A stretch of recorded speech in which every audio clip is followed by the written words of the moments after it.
Good morning from the Berry Patch, and it is time for this morning's reading.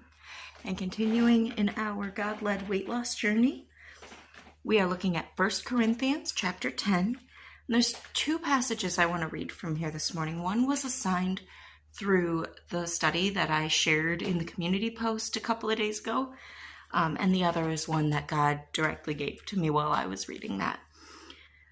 So the one from the assigned reading is verse 31, and it says, "So whether you eat or drink or whatever you do, do it all for the glory of God."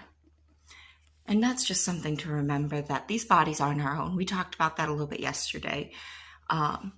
So these bodies are on loan, so we need to take care of them, obviously.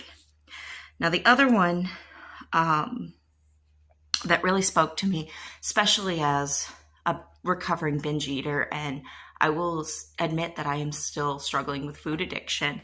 Chapter 10, still, verse 14 is where we'll start. And it says, "Therefore, my dear friends, flee from idolatry.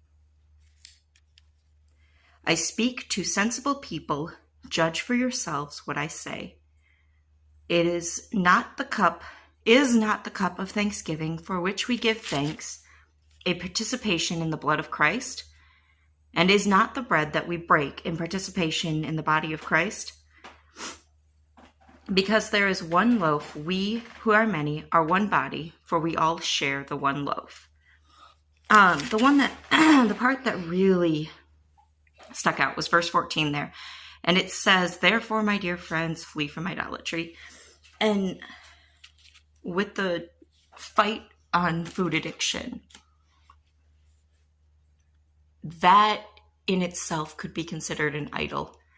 The fact that I'm still struggling to create the habit of giving thanks before breaking bread. The fact that all I think about all the time is, well, this is what I'm going to eat next, and this is how I'm going to plan my meals for the day, and this is how I'm going to...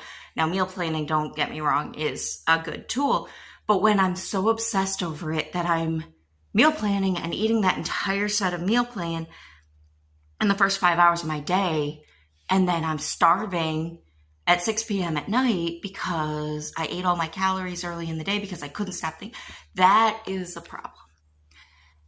And that is idolatry, and that is something I need to flee from, because food addiction is no joke, and I need to start filling that void that I'm trying to fill with food. I need to fill that with God. Anyways, remember to wipe down your gym equipment, and don't forget your aftercare. We'll see you tomorrow.